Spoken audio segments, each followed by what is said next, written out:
Hey boys and girls, today we're going to read another article from our Safe Travels TFK. Today we're reading the article entitled An Ancient Craft, which is on page 6. So we're going to read it here together on the computer together, and then you can go back and read your paper copy, which is also called a hard copy, and then be sure to follow up with our flip grid for today. All right, so here we go, boys and girls. We are working from page 6.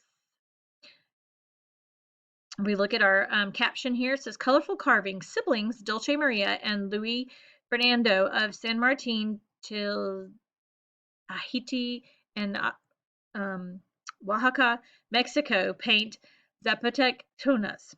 Sorry, those of you that are bilingual, I'm sure I butchered that. My apologies.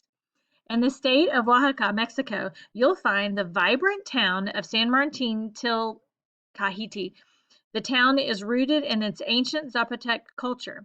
The Zapotec people have been living in the area for thousands of years. So this tells us that they're what? They would be comparable, which means comparable to what people in the United States. They've lived there for thousands of years. They are native to that area, right? Like our Native Americans we have here, they are native to that area. Look around and you'll spot colorful wooden animal carvings. These figures are called tunas, and creating them is a Zapotec tradition. The craft has been passed down from generation to generation. You can tell me what a generation is. Who remembers what that is? Exactly.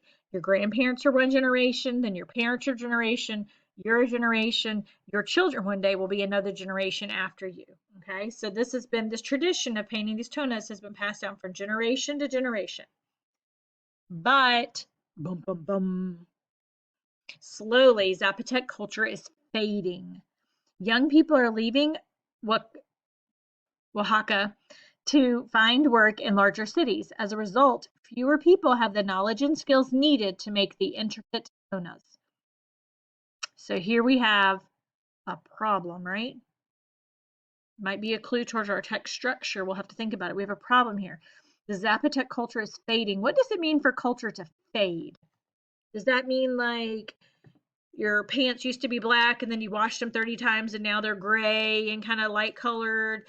Your red sweaters now kind of like a faded pink. It's not as vibrant as it used to be. There's a connection there with that. But what it means is that the culture used to be stronger. There used to be more of it. More people used to know about it. And now there's just little pieces and parts of it. It's not as strong as it used to be. Because why? Why does it tell you here in this paragraph? What tells us as to why the culture is fading? Right? It says right here, young people are leaving Oaxaca to find work in larger cities, right? And when they leave, that knowledge they have leaves and that doesn't carry on to the next generation. The knowledge and skills that are needed to make the intricate tunas. We see intricate is one of our power words, which means complex or very detailed. And it's kind of a little bit of a synonym with exquisite. You would often see intricate or exquisite used together, okay? An organization called Jacobo A. Maria Angeles maybe, hopes to change that. It teaches kids as young as 5 how to make tunas. Itzel Zuniga, who works for Jacobo A. Maria Angeles, spoke to Time for Kids through an interpreter. We're trying to preserve the local Oaxacan culture, she says. So remember, we talked about preserve a lot this year. We even talked about it earlier in our article. Preserve means to save, right? So there's this organization that's working to save that culture so that it continues to be known. It's been around for thousands of years. It'd be a shame to lose it now. Carving out history. The carvings take time and skill to create. They're made of a soft wood from copal trees, which grow in the region. The wood must be left out to dry often for months before it can be carved into the shape of an animal. Tonas represent the Zapotec belief that a person is born with a spirit animal that looks out for him or her. That beautiful. Look at that exquisite, intricate detail in there. Decorating a tona can be a long process. Each one tells its own story using tiny glyphs painted into the figure.